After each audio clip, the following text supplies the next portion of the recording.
দুর্গাপুর মহল্লায় বাস করত মাইসা ও মিলি নামের দুই মেয়ে। মাইসা ছিল অনেক ভদ্র ও সবার প্রতি বন্ধুত্বপূর্ণ। অপরদিকে মিলি ছিল বড়লোক, তাই তার ছিল অহংকার আর গরিবদের প্রতি আলাদা মনোভাব। কালকে পবিত্র ঈদের দিন, তাই মাইসার মা হালিমা তার জন্য জামা কিনে নিয়ে এলো। মাইসা, মা দেখো, তোমার জন্য আমি কিনেছি। এই দেখো, তুমি দেখলে খুশি হয়ে যাবে ইনশাআল্লাহ। আম্মু, তুমি কি এনেছো? এবার ঈদের জন্য আমি তোমার পছন্দের জামাটা এনেছি। মাশাআল্লাহ, এটা আমার অনেক পছন্দ হয়েছে। শুকরিয়া আম্মু। বাবার জন্য এনেছো মা? ঈদ তো সবাই মিলে আনন্দ করার জন্য, তাই না? হ্যাঁ, সবার জন্যই নতুন জামা। এমন সময় মাইসার বাবা আব্দুল্লাহ সেখানে এলো আর বলল, ঈদের আসল সৌন্দর্য তো সবাই মিলে আনন্দ করা, আনন্দ ভাগাভাগি করে নেয়া। শুধু নিজেদের জন্য ভাবলে কি হয়? ঠিক বলেছো।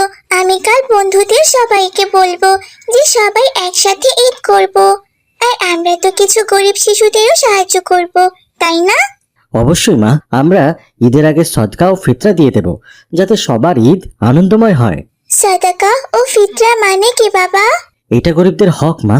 যাদের সামর্থ্য আছে তারা যদি অসহায়দের সাহায্য করি, তাহলে তো তারাও ভালোভাবে ঈদ উদযাপন করতে পারবে। কি বলছো বাবা?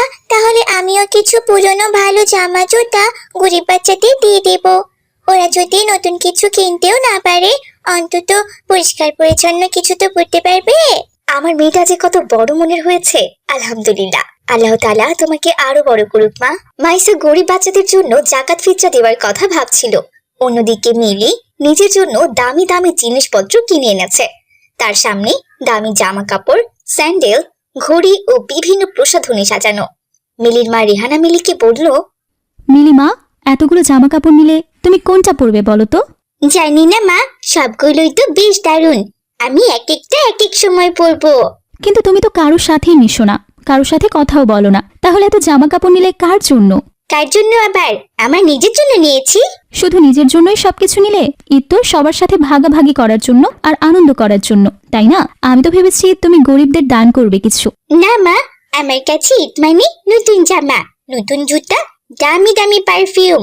আনন্দের জন্য অন্য কারো কোনো দরকার নেই আমার। আমি আমার মতো করে ঈদ করব। কিন্তু মা, এত দামি জিনিসপত্র নিয়ে একা একা ঈদ করলে কি সত্যিকারের আনন্দ পাবে? শোনো মা, অন্যরা কেমন করে ঈদ করলো তাতে আমার কোনো কিছু আসে যায় না। আমি যা কিনেছি এতেই আমি খুশি। কবে যে তুমি অন্যদের সাথে মিশতে শিখবে তা আল্লাহই ভালো জানে। এরপর ঈদের দিন সকালবেলা মহল্লা জুড়ে ঈদের আনন্দ। ছেলেরা নতুন পাঞ্জাবি পরে ঈদগাহে যাচ্ছে, মেয়েরা রঙিন জামা পরে একে অপরকে মেহেদি দেখাচ্ছে। সবাই খুশিতে মেতে উঠেছে। ঈদ মোবারক সুমাইয়া, ঈদ মোবারক জান্নাতুল। দেখো আমার নতুন জামা কেমন হয়েছে? মাশাআল্লাহ, দারুণ হয়েছে। তোমার মায়ের হাতের দেওয়া মেহেদিটাও সুন্দর লাগছে। মাইশা বলছিলে আজ আমরা সবাই মিলে মজার কিছু করব। হ্যাঁ, আমার পাড়ার ছোট ছোট বাচ্চাদের জন্য ঈদের উপহার নিয়ে যাব। দারুণ আইডিয়া। ঈদ মানে তো শুধু নিজের আনন্দ নয়, অন্যদেরও আনন্দ দেওয়া। চলো আমরা যাই তাহলে। এরপর মাইসা ও তার বান্ধবীরা মিলে মহল্লার গরিব দুঃখী বাচ্চাদেরকে খেলনা ও খাবার উপহার দিল। আলহামদুলিল্লাহ, আমরা অনেকগুলো বাচ্চার মুখে হাসি ফোটাতে পেরেছি। আমার খুব ভালো লাগছে জানো। আল্লাহর শুকরিয়া, তিনি আমাদের সাহায্য করেছেন। হ্যাঁ, আল্লাহ তাআলা আমাদের সহায় না হলে কোনো কিছুই সম্ভব হতো না। আমাদের ঈদের আনন্দ অনেক গুণ বেড়ে গেল। আলহামদুলিল্লাহ, এখন থেকে প্রতি বছর আমরা ঈদের দিনে অন্যদের মুখে হাসি ফোটাবো। মাইসা ও তার বান্ধবীরা মিলে ঈদ আনন্দ ভাগাভাগি করছিল। অন্যদিকে মিলি মহল্লার এক পাশে দাঁড়িয়ে আছে। তার পরিধানে দামি জামা কাপড়, চকচকে নতুন জুতা ও হাতে দামি মোবাইল, কিন্তু তার মুখে আনন্দের কোনো ছাপ নেই। সে একা একা ছবি উঠাচ্ছিল। মিলি, ঈদ মোবারক। এসো না, আমরা সবাই একসাথে ঈদ পালন করি।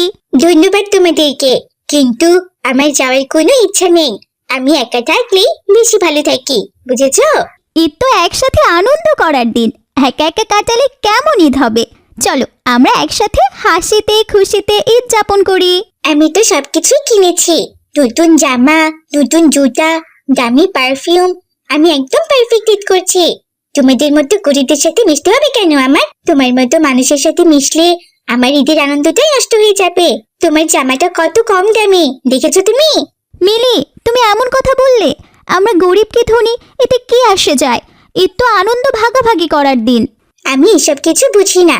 তোমরা বাপু নিজের মতো ঈদ করো, আমাকে একদম বিরক্ত করতে এসো না। আমি গরিবদের সাথে মিশতে পারবো না। যত সব, একটা ঈদের দিনও শান্তি নেই ঈদের জন্য। মিলির এমন কথা শুনে রাদিয়া দুঃখ ভারাক্রান্ত মনে চলে গেল। এরপর মিলি একা একা বসেছিল।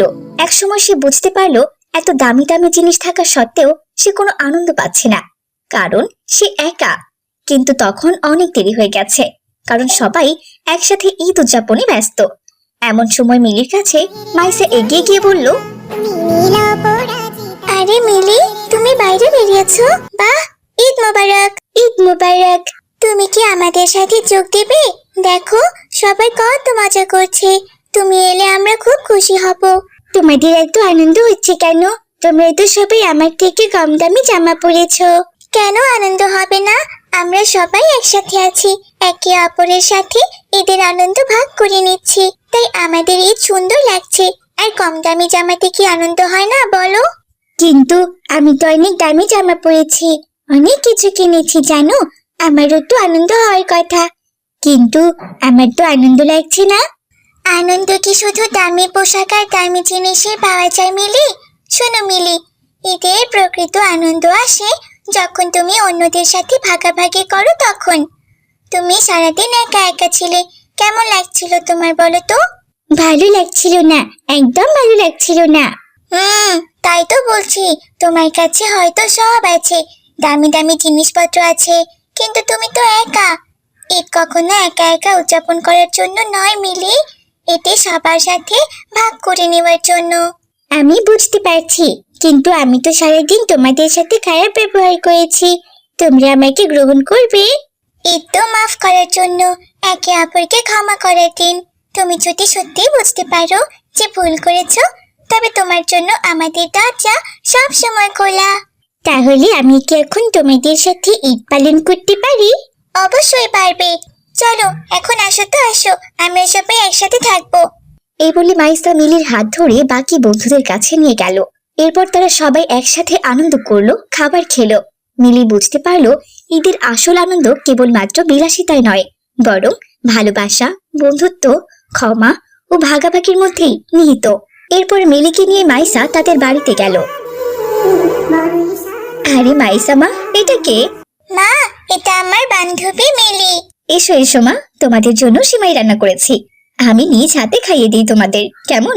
কে মজা, কে মজা, মায়ের হাতের সেমাই রান্না খাবো, অনেক মজা হবে। মিলি এসো, আমরা একসাথে বসে খাই।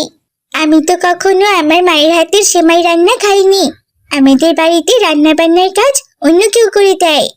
এসো, আজ তুমি বুঝতে পারবে মায়ের হাতে রান্না করা সেমাই খেতে কত মজা। এমন সময় সেখানে আব্দুল্লাহ এলো। তার হাতে অনেক খাবার দাবার দেখে মাইসা বলল, বাবা, তুমি এত খাবার নিয়ে এসেছো, এত খাবার তো আমি একা খেতেই পারবো না। কোনো ব্যাপারই না মা, অর্ধেক তোমার বান্ধবীদেরকে দিয়ে দিও। মাইসাদের বাড়িতে এমন আনন্দ দেখে মিলি বুঝতে পারলো তার বাড়িতে শুধু দামি খাবার আর দামি জিনিসপত্র আছে, কিন্তু এমন আনন্দ নেই। এরপর মিলি মাইসা ও বাকি বাচ্চাদের নিয়ে নিজেদের বাড়িতে গেল। আমি ঈদের জন্য অনেক কিছু কিনেছি, তা আমি তোমাদের সাথে ভাগাভাগি করতে চাই। মাশাআল্লাহ, মিলি তুমি তাহলে বুঝতে পেরেছো ঈদের আসল আনন্দ একে অপরের সাথে ভাগাভাগি করা আর সবার মাঝে খুশি ছড়িয়ে দেওয়া। এরপর মাইসা ও মিলি মহল্লার অন্য বাচ্চাদের নিয়ে সন্ধ্যায় আরো আনন্দ করলো। এভাবে সবার ঈদ আনন্দময় হলো। মিলি আর মাইসা দুই চাচাতো বোন। মিলি প্রায়ই ফোনে ব্যস্ত থাকে, ফেসবুক, ইনস্টাগ্রাম আর শপিং এর পোস্টে সময় কাটায়। সে রোজা রাখে, তবে রোজা রাখার ছবি প্রতিদিনই ফেসবুকে পোস্ট করে যেন সবাই জানে। অন্যদিকে মাইসা খুব ধার্মিক, কখনো কিছু পোস্ট করে না, বরং নিজের ইবাদত, দোয়া আর কোরআন তিলাওয়াতে মনোযোগী থাকে। একদিন মাইসা মিলিকে বলল, মিলি, তুমি তো রোজা রেখেছো, কিন্তু এইসব ছবি ফেসবুকে দাও কেন? এটা কি তোমার জন্য সঠিক? মাইসা, তুমি এবার কি বলছো বলো তো? সবাই একটু জানুক যে আমি রোজা আছি। সবাইকে জানিয়ে কি হবে মিলি? রাসূলুল্লাহ সাল্লাল্লাহু আলাইহি ওয়াসাল্লাম বলেছেন, যে ব্যক্তি আল্লাহর জন্য তার আমল গোপন রাখে, আল্লাহ তাকে পরকালে সম্মানিত করবেন। তোমার রোজা এবং ইবাদত আল্লাহর জন্য হওয়া উচিত, মানুষের জন্য নয়। ফেসবুকে শেয়ার করে তুমি তো শুধু অন্যদের দৃষ্টি আকর্ষণ করছো, এটা কি সঠিক? তুমি এসব বড়দের মতো কথা বলবে না তো। সবাই যদি জানে আমি রোজা রাখি, তাহলে কি এমন ক্ষতি হবে? আল্লাহ আমাদের ইবাদতগুলো কেবল তার জন্য চান, অন্যদের থেকে প্রশংসা পাওয়ার জন্য তো কিছুই করা উচিত নয়। তুমি যদি নিজের সৎ উদ্দেশ্যে রোজা রাখো তবে সেটা আল্লাহই জানবেন, আর তার যথাযথ পুরস্কারও তোমাকে দেবেন। তোমাদের এসব কথা আমি একদম শুনতে চাচ্ছি না। আমি চললাম এখান থেকে। এখানে থাকলে তুমি আমাকে জ্ঞান দিতে দিতে একদম পাগল বানিয়ে ফেলবে। যত সব। এই বলে মিলি সেখান থেকে চলে গেল। আজ 20তম রোজা ছিল। কালকে থেকে রমজানের শেষ 10 দিন শুরু হবে, যা মুসলিমদের জন্য অনেক গুরুত্বপূর্ণ সময়। এই জন্য ইফতারের পরে মাইসা আবারও মিলির কাছে এলো তাকে বোঝাতে। মিলি, রমজানের শেষ 10 দিন আসছে, আর মাত্র 10টা রোজা বাকি আছে। তুমি কি কিছু ভেবেছো? মাইসা, তুমি কি বলো এসব? বলো তো। আমি ভাববো না কেন? আমি তো তোমার আগেই জানি যে আর বেশি দিন নেই, মাত্র 10টা রোজাই বাকি আছে। আমি তো এই জন্য এখন থেকে ঈদের আয়োজন শুরু করে দিয়েছি। মেহেদি নিব, নতুন জামা বানাবো, সব বন্ধুদের দাওয়াত দিব, বুঝেছো? এইসব কি বলছো মিলি? আমি তোমাকে সেই প্রস্তুতির কথা বলিনি, আমি রমজানের শেষ 10 রোজার প্রস্তুতির কথা বলেছি। না, আমি এখন ঈদের কথা ছাড়া আর কোনো কিছু ভাবতে পারবো না। আমি কোথায় কোথায় ঘুরতে যাব সেগুলো নিয়ে আমাকে এখন অনেক ভাবতে হবে। মিলি ও মাইসা কথা বলছিল, এমন সময় সেখানে মাইসার বাবা আব্দুল্লাহ এলো। আসসালামু আলাইকুম। ওয়ালাইকুম আসসালাম। বাবা, তুমি এখানে? চাচার বাড়িতে এসে তুমি কি বাড়িতে যাওয়ার কথা ভুলেই গিয়েছো? না বাবা, আমি তো মিলিকে বোঝাচ্ছিলাম রমজানের শেষ 10 দিনে ফজিলত, কিন্তু ও শুনতেই চাচ্ছে না। ওহো, মাশাল্লাহ মাশাল্লাহ, সেটা তো ভালো খবর। কিন্তু মিলিমা, এ আমি কি শুনছি? চাচা, আপনি মাইসাকে নিয়ে যান, সে শুধু আমাকে বিরক্ত করে, ফোন চালাতেই দেয় না। আমি এখন এসব কিছু শুনতে চাচ্ছি না। বাবা চলো এখন যাই, পরে আসবো। আল্লাহ হাফিজ মিলি। ঠিক আছে, চলো তাহলে। মাইসা তার বাবা আব্দুল্লাহর সাথে বাড়িতে ফিরে গেল। এদিকে মিলি ফোন নিয়ে আবারও ফেসবুক চালাতে শুরু করলো। সে দেখছে তার ইফতারের ছবিতে কতগুলো লাইক পড়েছে। আরে আরে বাহ, 1 ঘন্টার মধ্যে 200 লাইক পড়ে গেছে। আম্মুকে বলে আরো দামি দামি ইফতার বানাতে হবে, তাহলে আরো বেশি লাইক পড়বে। মানুষজন একটু দেখুক ইফতারে আমরা কত দামি দামি খাবার খাই।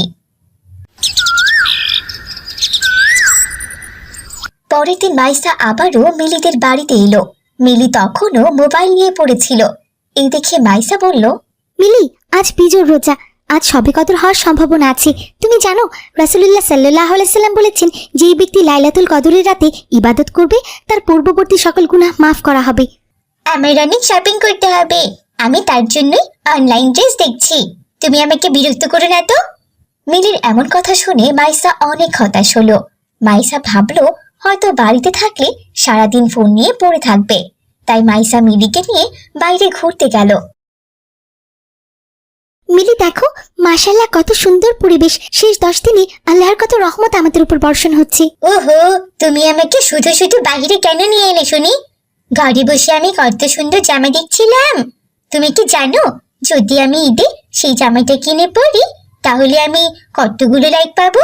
আস্তাগফিরুল্লাহ, এ তুমি কি বলছো? সামান্য লাইক কমেন্টের জন্য তুমি এইসব করবে? তারা একে অপরের সাথে কথা বলছিল, এমন সময় তাদের সাথে ইমাম সাহেবের দেখা হলো। ইমাম সাহেবকে দেখে মাইসা বলল, আসসালামু আলাইকুম হুজুর। ওয়ালাইকুম আসসালাম রহমতুল্লাহ। কোথায় যাও মাইশা? কোথাও না হুজুর, মিলিকে নিয়ে ঘুরতে বেরিয়েছি। মিলি তখনও নিজের ফোনে ব্যস্ত ছিল।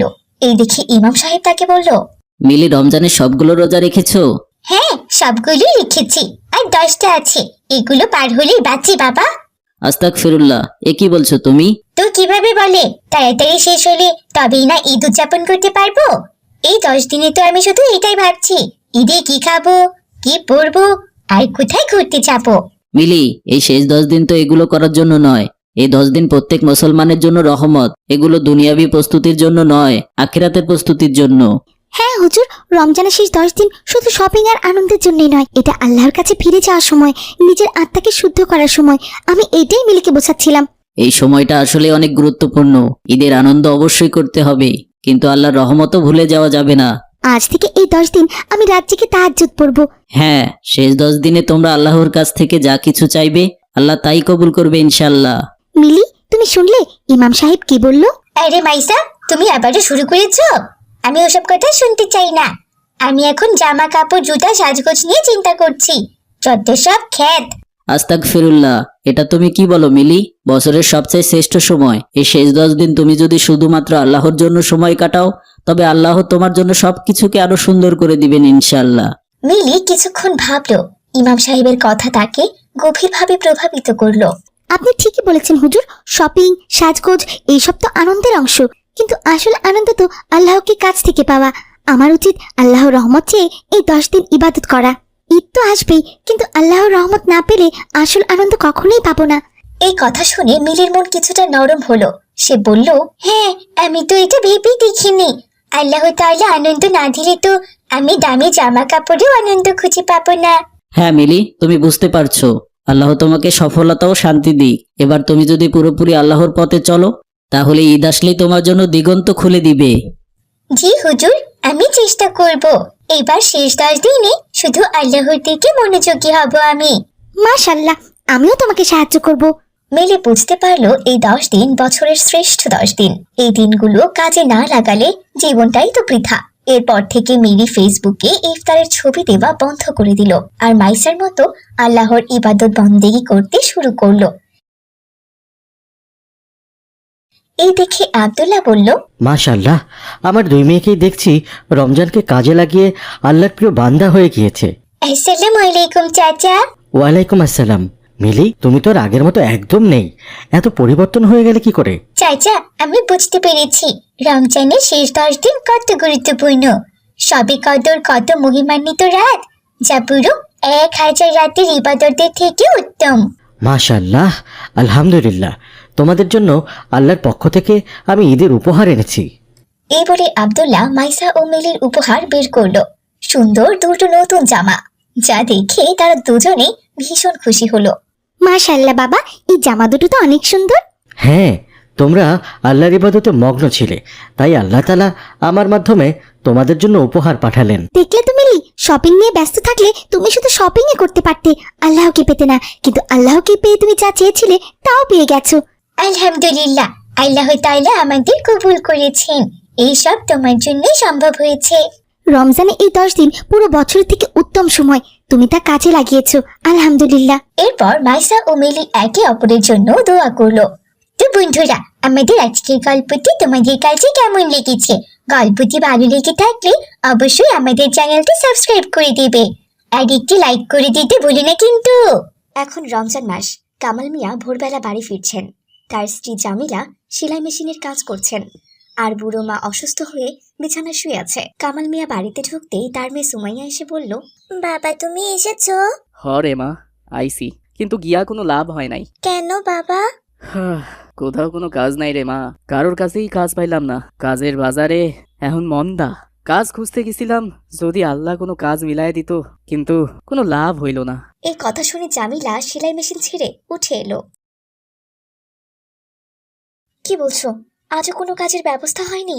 না গো, কোনো কাজের ব্যবস্থা করতে পারলাম না।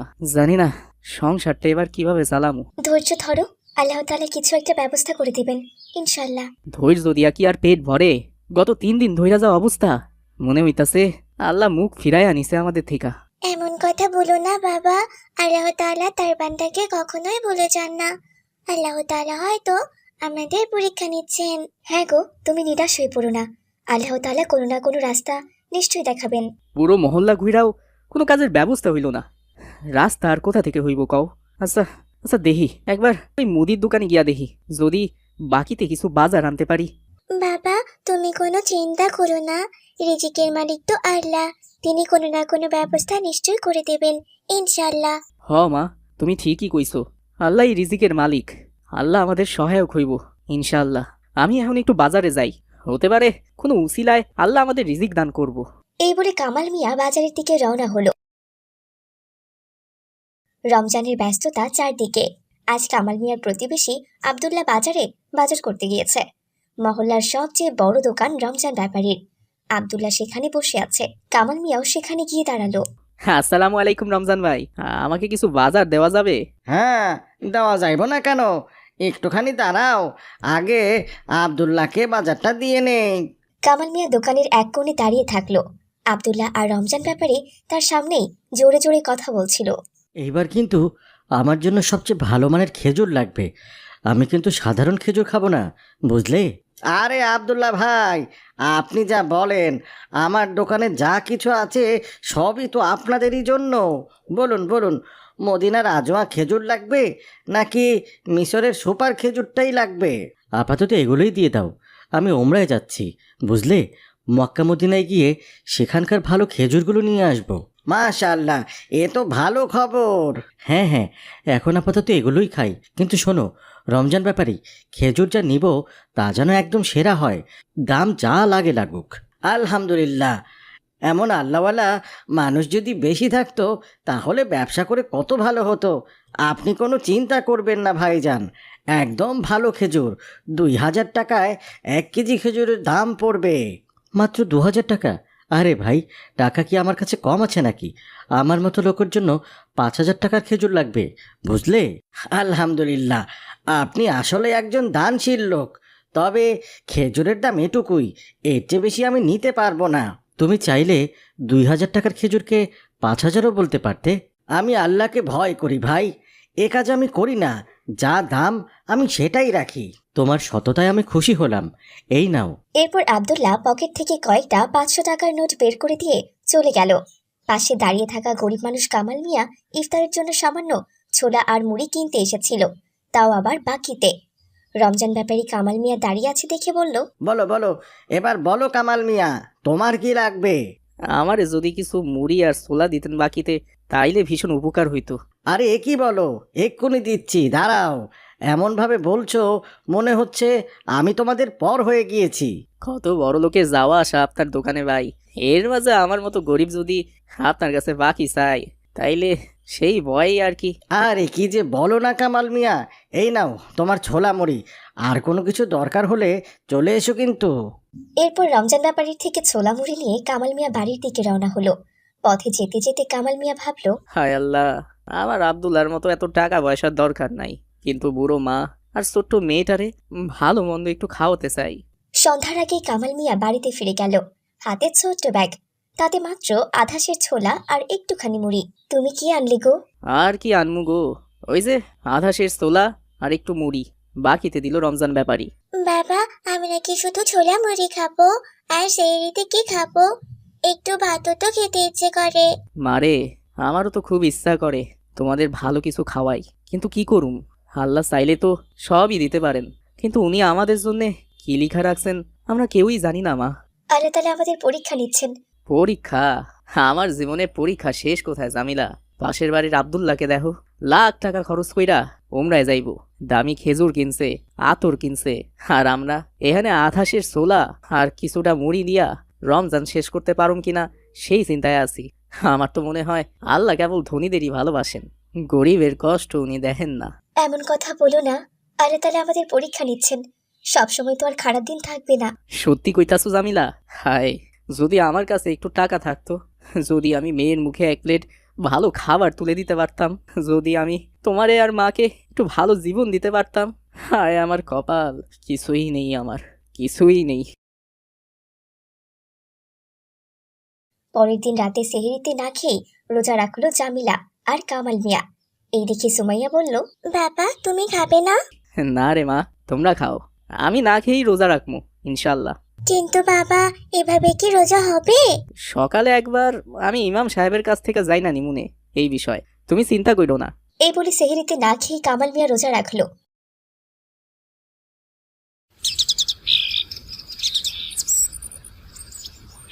পরের দিন ফজরের নামাজ পড়ে কামাল মিয়া ইমাম সাহেবের কাছে গেল। আসসালামু আলাইকুম। ওয়ালাইকুম আসসালাম কামাল ভাই, কিছু বলবেন? রমজানের এই বরকতময় সময় আপনাকে চিন্তিত লাগছে কেন? হুজুর, ওই কিছু না, ছোটখাটো কষ্ট তো থাকেই, আল্লাহর উপর ভরসা আছে। কামাল ভাই, সত্য গোপন করবেন না, বলুন তো, ইফতার সেহরির ব্যবস্থা ঠিকমতো হচ্ছে তো? আল্লাহর রহমতে ইফতার তো কোনোভাবে হইয়া যায়, কিন্তু কিন্তু কি বলুন? কিন্তু সেহরির ব্যবস্থা নাই হুজুর, কয়েকদিন ধরেই কাজ নাই, ঘরের অবস্থাও তো ভালো না, শুধু পানি খাইয়া সেহরি করতাছি। মাঝে মধ্যে হয়তো ওই আগের রাতে বেঁচে থাকা কিছু খাবার থাকে, ওইটা খাইয়া নি, আর কখনো কিছুই থাকে না। ইন্নালিল্লাহ, এ আপনি কি বলছেন? আপনার পরিবার না খেয়েই রোজা রাখছে? রোজা তো আমাদের জন্য ফরজ, তাই কষ্ট হইলেও রাখতাছি। মেয়েটা ছোট আর মা অসুস্থ, শুধু তাদের জন্যে কোনো রকম কইরা ব্যবস্থা করি, ধার কইরা বাকিতে কিছু খাবার কিনছিলাম, তাই দিয়া চইলা যাইতাছে এখন। তবে আল্লাহ তো রিজিকের মালিক, তিনি কোনো না কোনো ব্যবস্থা কইরা দেবেন ইনশাল্লাহ। আল্লাহু আকবার। এই কষ্টের কথা তো আপনি আগে বলেননি কামাল ভাই। আপনি কি জানেন রাসূলুল্লাহ সাল্লাল্লাহু আলাইহি ওয়াসাল্লাম বলেছেন, যে ব্যক্তি রোজাদারকে ইফতার করায় সে রোজাদারের মতোই সোয়াব লাভ করে, অথচ আমাদের আশেপাশের মানুষ না খেয়ে সেহরি করছে আর আমরা জানিও না। হুজুর, কারোর কাছে কইলে লোকে করুণা করব, তুচ্ছ করব, তাই আর সাহস কইরা কাউরে কই নাই। আমি আল্লাহর উপর ভরসা রাখছি। কামাল ভাই, আল্লাহ তো আমাদের পরীক্ষা নেন, কিন্তু আমাদের একে অপরের দায়িত্বও দিয়েছেন। জানেন, সাহাবীরা যখন অভাবে থাকতেন তখন অন্য সাহাবীরা তাদের সাহায্য করতেন। আল্লাহ সব দেখছেন ভাই, আপনার ধৈর্যই আপনার জন্য জান্নাতের পথ তৈরি করবে। জি ইনশাল্লাহ। তবে আমি এখন আসি হুজুর, আসসালামু আলাইকুম। ওয়ালাইকুম আসসালাম ওয়া রাহমাতুল্লাহ। এরপর কামাল মিয়া নিজের বাড়িতে চলে গেল। ইমাম সাহেব মসজিদে বসে ভাবছিল, এমন সময় হঠাৎই সেখানে আব্দুল্লাহ এলো। আসসালামু আলাইকুম ইমাম সাহেব। ওয়ালাইকুম আসসালাম। আব্দুল্লাহ ভাই, কি খবর? আজকে বেশ খুশি মনে হচ্ছে আপনাকে। আলহামদুলিল্লাহ, আগামীকাল তো আমি ওমরার উদ্দেশ্যে রওনা দিচ্ছি। মাশাল্লাহ, কিন্তু একটা কথা বলুন তো, আপনি কি নিশ্চিত যে আপনার ওমরা কবুল হবে? কি বলছেন হুজুর? আমি তো সব নিয়ম মেনেই যাচ্ছি। হালাল উপার্জনে ওমরার টাকা জোগাড় করেছি, নিয়ম মেনে এহেরাম পরব, দোয়া এবং ইবাদত করব, তাহলে কবুল হবে না কেন? আব্দুল্লাহ ভাই, আপনি কি কোরআনে সেই আয়াত শুনেছেন যেখানে আল্লাহ বলেন, তোমরা সৎ কাজের আদেশ দেবে এবং মন্দ কাজ থেকে বিরত থাকবে আর দান সৎকা করবে? হ্যাঁ, আমি তো মসজিদে নিয়মিত দান করি, ইফতারের আয়োজনেও টাকা দিই। এটা তো আমি জানি, কিন্তু আপনি কি জানেন সৎকা করা শুধু মসজিদে টাকা দেওয়া নয়, সৎকা হলো আপনার প্রতিবেশীর হক আদায় করা। প্রতিবেশীর হক? আপনি কি সেই খবর রাখেন যে আপনার পাশের বাড়ির কামাল মিয়া না খেয়ে রোজা রাখছে? তারা যে গত কয়েকদিন ধরে না খেয়ে আছে, তা কি আপনি জানেন? হ্যাঁ, শুনেছিলাম, কিন্তু তাদের তো অনেক অভাব চলছে। আপনি লাখ লাখ টাকা খরচ করে উমরায় যাচ্ছেন, অথচ আপনার পাশে থাকা এক গরিব রোজাদার না খেয়ে দিন কাটাচ্ছে। আমি তো... আপনার কি মনে হয় আপনি একদিকে উমরা করতে যাচ্ছেন, অন্যদিকে আপনার দরজার পাশেই একজন ক্ষুধার্ত রোজাদার কষ্ট করছে, এতে কি আল্লাহ রাজি থাকবেন? আব্দুল্লাহ লজ্জায় মাথা নিচু করে ফেলে। সে বুঝতে পারে সে তার হক আদায় করেনি। আমি সত্যি ভুল করেছি হুজুর, এত টাকা খরচ করলাম, অথচ... ইসলাম আমাদের প্রতিবেশীর হক আদায় করা শিক্ষা দেয়। আমি নিজের ভুলটি বুঝতে পেরেছি ইমাম সাহেব। আব্দুল্লাহ নিজের ভুল বুঝতে পারল। সেদিনই সে কামাল মিয়ার বাড়ি গেল আর প্রতিবেশীর হক আদায় করল। সুমাইয়া এতে অনেক খুশি হলো এবং ভালোভাবে নিজের সবগুলো রোজা সম্পূর্ণ করল। সালামু আলাইকুম বন্ধুরা, আমাদের ভিডিওগুলো যদি তোমাদের ভালো লাগে তাহলে লাইক, কমেন্ট এবং বেশি বেশি শেয়ার করো। আমাদের সাথে এমন নতুন নতুন দোয়া শিখতে আমাদের চ্যানেলটি সাবস্ক্রাইব করে রাখো এবং পাশে থাকা বেল আইকনটি ক্লিক করে রাখো, যাতে করে আমরা নতুন ভিডিও ছাড়লেই তোমরা বুঝতে পারো। আসসালামু আলাইকুম। সবাইকে ধন্যবাদ।